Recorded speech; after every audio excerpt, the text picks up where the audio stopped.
Good morning all of you. Good morning.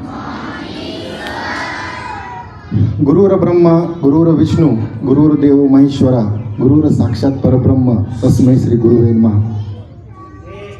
गुरूंबद्दल असलेले हे गौरवोद्गार खूप काही सांगून जातात. आपल्या भारतीय संस्कृतीमध्ये गुरूंना अनन्यसाधारण असं महत्त्व आहे. तसं बघितलं आपण तर आपले पहिली गुरु जे आहे ही आपली आई असते. त्या आईचं बोट धरूनच आणि तिचे जे लिपसिंग असतात ते पाहूनच आपण बोलायचं शिकत असतो, चालायचं शिकत असतो. आणि त्यानंतर टप्प्याटप्प्यावर आपण जसं एलिउड असतो, पहिलीचे 5-4थीचं स्टेप असते, नंतर 5वी-10वी असेल, 11वी-12वी असेल, पुढचं एज्युकेशन असेल, पदोपदी आपले जे गुरु आहेत हे बदलत जातात. परंतु जरी आपण आज 10वीला असलो तरीसुद्धा त्या ठिकाणी लहानपणापासून ज्या ज्या गुरूंनी आपल्याला शिकवलेलं आहे, चांगल्या गोष्टी शिकवल्या आहेत, चांगले संस्कार दिलेले आहेत, त्यांचं महत्त्व कधीही कमी होत नाही हे लक्षात ठेवा. ते त्यांनी केलेले संस्कार हे आपल्या नसा त्या ठिकाणी भिनलेले असतात आणि ते भिनावेत ही अपेक्षा आहे सगळ्यात महत्त्वाची. तर जरी आपण मोठे झालेलो असलो तरीसुद्धा लहानपणापासून आपल्याला ज्या गुरुजनांनी मार्गदर्शन केलेलं आहे, चांगले संस्कार केलेले आहेत, आपल्या भारतीय संस्कृतीची ओळख करून दिलेली आहे, या सर्व गुरुजनांना आपण त्या ठिकाणी चिरकाल आपल्या स्मरणात ठेवणं अत्यंत गरजेचं आहे. कारण गुरुचं स्थान आपल्या अगोदर सांगितल्याप्रमाणे गुरुचं स्थान हे भारतीय संस्कृतीमध्ये अनन्यसाधारण असं आहे. आता प्रश्न उरतो असा की जो आपल्याला काहीतरी शिकवतो तो गुरु. मग त्या ठिकाणी समाजामध्ये आपण वावरत असताना आपण बघतो की आपले जे मित्र आहेत हे मित्र, सगळेच मित्र आपल्याला चांगल्या गोष्टी शिकवतात असं नाही. काही मित्र आपल्याला वाईट गोष्टी पण शिकवतात, तो पण गुरुच असतो. पण अशा वाईट शिकवणाऱ्या गुरुपासून आपण दूर राहायचं असतं. संस्कृतमध्ये सुभाषित आहे, संगती संगदोषेनं, म्हणजे तुम्ही जशी संगत धराल तसे तुम्ही बनत असता. त्यामुळं मनुष्याने संगत धरण्यात अतिशय सावध असलं पाहिजे. संगत धरण्यामध्ये आपण कुणाबरोबर राहतो, इंग्लिशमध्ये असं म्हटलं जातं, be alone than in a bad company, म्हणजे वाईटाच्या संगतीत राहण्यापेक्षा तुम्ही एकटं राहिलेलं कधीही चांगलं, असं इंग्रजीमध्ये म्हटलेलं आहे. कुणी जरी आपलं म्हटलं एकटा राहतोय तरी हरकत नाही, परंतु वाईटाच्या संगतीत नको आहे, हे सुद्धा ज्ञान आपल्याला गुरुजन देत असतात. आणि आपल्या शाळेचं नाव जे आहे गुरुकुल हे सुद्धा त्यापासूनच प्रेरित झालेलं आहे. कारण पूर्वीच्या काळी या ठिकाणी भारतामध्ये गुरुकुल शिक्षण पद्धती होती आणि त्या शिक्षण पद्धतीमध्ये त्या ठिकाणी जे गुरु असायचे हे वनात राहायचे, जंगलामध्ये राहायचे. आणि मुलगा एकदा 5-6 वर्ष झाला, 7-8 वर्ष झाला की त्याला त्या गुरूंच्या आश्रमात पाठवलं जायचं. आणि आश्रमात पाठवल्यानंतर तो त्या ठिकाणी गुरूंची सेवा करायचा. लक्षात घ्या, गुरूंची सेवा करायचा.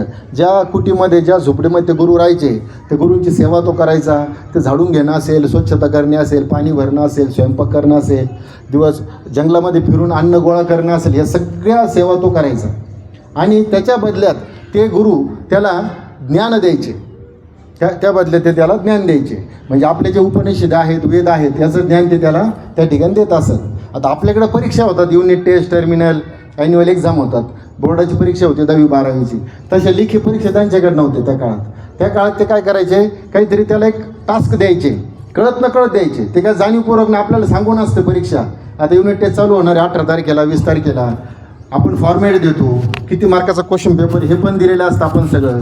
तरी पालकांच्या अनेक शंका असतात, विद्यार्थ्यांच्या त्याहीपेक्षा जास्त शंका असतात.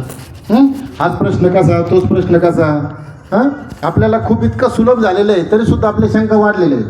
परंतु त्या काळामध्ये त्या ठिकाणी गुरु काय करायचे, त्यांचा जो शिष्य असायचा, त्याला विद्यार्थ्याने शिष्य म्हटलं जायचं. त्या काळात शिष्य असायचा, त्या शिष्याची कळत न कळत त्यालाही कळू देत नसत, ते काहीतरी टास्क द्यायचे. आणि ती टास्क दिल्यानंतर त्या टास्क पार पाडत असताना त्या विद्यार्थ्याचा प्रामाणिकपणा, त्याची कसोटी, त्याची सचोटी, त्याचं सातत्य ते काम करण्यात असल्याचं, या सगळ्या गोष्टी कळत न कळत ते गुरु त्याची परीक्षा घ्यायचे. आणि त्या परीक्षेमध्ये जर तो पास झाला तर त्याला पुढील आयुष्यासाठी, पुढील त्याच्या प्रवासासाठी ते त्याला जायला सांगायचे. तो जर नापास झाला तर मग त्याला सांगायचे, बाळ तू माझ्या परीक्षेमध्ये नापास नाही, अनुत्तीर्ण झाला आहेस, तर त्या ठिकाणी तुला अजून काही काळ या आश्रमामध्ये राहावं लागेल. तर मग हा तात्पर्य सांगण्याचा असा आहे की त्या काळामध्ये ते जे शिष्य होते हे गुरूंची सेवा करायचे. हल्ली पालकांची मानसिकता अशी झालेली आहे, मुलांची सुद्धा ही झालेली आहे, साधे 4 कागद जरी गोळा करायला सांगितले, 4 कागद वर्गातले असतील हे असतील, आम्ही का करायचं, आम्ही इंग्लिश मिडियममध्ये शिकतो, आम्ही फी भरतो, आम्ही हायस्कूलला असतो, ठीक आहे, तिथं मोफत शिक्षण आहे, म्हणून आम्हाला हे जे बाकीचं काम आहे, ग्राउंड साफ करण्याचं असेल, स्वच्छता करण्याचं असेल, हे आम्ही ते ते that is not our job, ही आपली मानसिकता झालेली आहे बाळांनो. परंतु सगळ्यात महत्त्वाचं आहे की श्रमदान, श्रमप्रतिष्ठा हे एक मूल्य आहे. आपल्या जे भारतीय संस्कृतीचे जे अनेक मूल्य आहेत त्यामध्ये श्रमप्रतिष्ठा हे पण मूल्य आहे आणि ते श्रमप्रतिष्ठा मूल्य जोपासणं हे आपलं कर्तव्य आहे.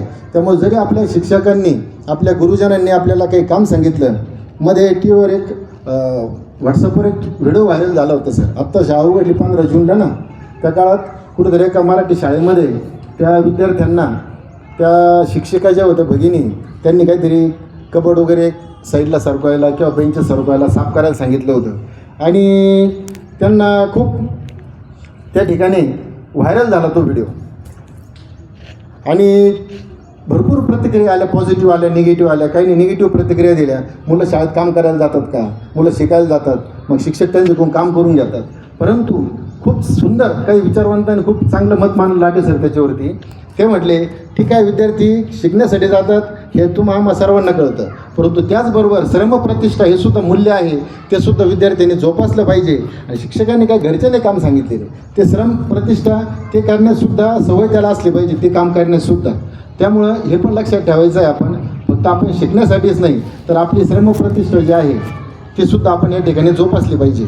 आणि एक लक्षात ठेवा बाळांनो, शेवटपर्यंत, अगदी शेवटच्या श्वासापर्यंत ज्या ज्या गुरुजनांनी आपल्याला घडवलेलं आहे, अगदी LKG पासून असेल किंवा आपली आई असेल, आईपासून शेवटपर्यंत, आणि आपण मनुष्य हा शेवटच्या श्वासापर्यंत शिकत असतो.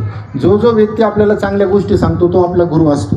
त्यामुळे आजच्या या शुभ दिनी, गुरुपौर्णिमेच्या निमित्ताने मी तर नेहमी सांगत असतो, मी आज ज्या ठिकाणी उभा आहे तर मी जो आहे तो केवळ आणि केवळ फक्त माझ्या आईचे संस्कार, आईचे आशीर्वाद, तिने माझ्यासाठी जे काही कष्ट घेतलेले आहेत त्यामुळेच मी उभा आहे.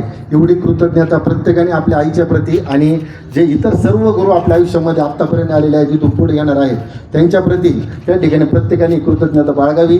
मी पण या निमित्ताने माझ्या आयुष्यामध्ये आलेले माझे सर्व जे गुरुजन आहेत, अगदी आईपासून आत्तापर्यंत आणि आजही, म्हणजे त्याच्यामध्ये माझे मित्रमंडळी असतील, नातेवाईक असतील, सगळे असतील, त्या सर्वांच्या प्रती कृतज्ञता भाव व्यक्त करतो आणि या ठिकाणी थांबतो. धन्यवाद.